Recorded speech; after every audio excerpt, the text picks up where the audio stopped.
हम सब ने राजा अशोका के बारे में पढ़ा और सुना है। हमारे भारत के सबसे महान राजाओं में से एक मगध के राजा अशोका थे। अशोका ने पूरे भारत को अपने काबू में लेने की ठानी थी, पर अब सिर्फ एक ही ऐसा राज्य था जो उनके काबू में नहीं था, जिसका नाम कलिंगा था, जिसे हम आज की डेट पर उड़ीसा के नाम से जानते हैं। कहा जाता है कि राजा अशोका इतना क्रूर थे, इतना निर्दयी थे, तो उनका नाम ही पड़ गया था चंडका अशोका। पर अब इस चंडका अशोका नाम पर एक नया परिवर्तन आने वाला था, जो सिर्फ राजा अशोका के लिए नहीं बल्कि पूरे भारतवर्ष के लिए एक नया राजा अशोका लाने वाला था। धवली पहाड़ के पास एक दया नदी है, जहां मगध और कलिंगा के बीच में घनघोर युद्ध हुआ। कहा जाता है कि ये युद्ध इतना भयंकर था, करीबन 1 लाख लोग मारे गए और 1.5 लाख लोग बुरी तरीके से घायल हुए, जिनमें बच्चे से लेकर बूढ़े तक सब शामिल थे। और जो दया नदी थी वो खून की नदी में परिवर्तित हो गई थी। सिर्फ खून ही खून और चारों ओर लाशें ही लाशें। पर अंतिम में राजा अशोका यानी कि मगध की ही जीत हुई और कलिंगा की हार।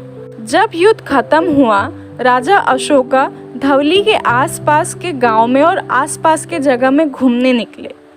तब उन्होंने जो देखा वो काफ़ी ज़्यादा दर्दनाक और दुख प्रदान करने वाला था। हर जगह सिर्फ लाशें ही पड़ी थी, सिर्फ खून ही खून था। जहाँ देखो लाश और खून, इसके अलावा और कुछ नहीं। यहाँ वहाँ से रोने की आवाज़, सिर्फ चारों ओर दुख और अशांति ही अशांति थी। ये सब देखकर राजा अशोका अपने आप को बहुत कोसने लग गए, अपने आप को दोषी मानने लग गए। उन्हें इतनी अशांति मिली, वो अंदर से इतना अशांत हो गए थे, उन्हें इतना दुख हो रहा था कि अब उन्हें लग रहा था कि बस अब मुझसे और नहीं होगा, अब मुझे शांति चाहिए। कहाँ मिलेगी मुझे शांति?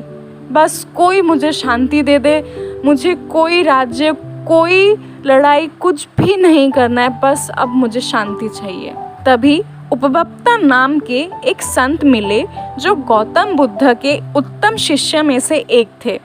उन्होंने चंडका अशोका को धर्मा अशोका में परिवर्तित करने में बहुत सहायता की और धर्मा अशोका ने उड़ीसा के भुवनेश्वर के धवलीगिरी के पास एक बहुत ही प्यारा सा शांति स्तूपा बनाया उन लोगों के लिए जो उस भयंकर घनघोर युद्ध में मारे गए थे और उन लोगों के लिए जो अशांत हैं, जिन्हें शांति चाहिए। सिर्फ धवलीगिरी में नहीं, बहुत सारे ऐसे जगह में राजा अशोका ने कई स्तूपास बनाए हैं लोगों की शांति के लिए।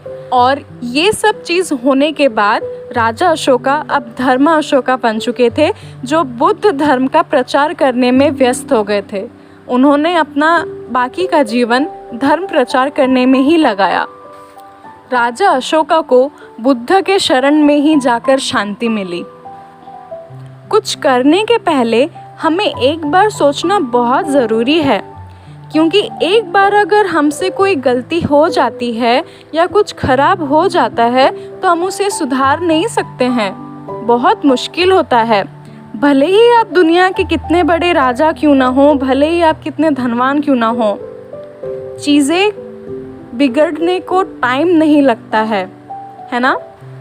तो मेरी छोटी सी हिस्टोरिक इन्फॉर्मेटिव स्टोरी आपको कैसे लगी मुझे कमेंट बॉक्स में कमेंट करके बताइए। एंड बहुत ज़्यादा अच्छी लगी तो प्लीज़ अपने फ्रेंड्स एंड फैमिली के साथ शेयर करिए। आपकी आरजे मनीषा आपके लिए ऐसे ही ढेर सारी स्टोरीज लेकर आएगी। तब तक के लिए stay tune with RJ Manisha and stay safe.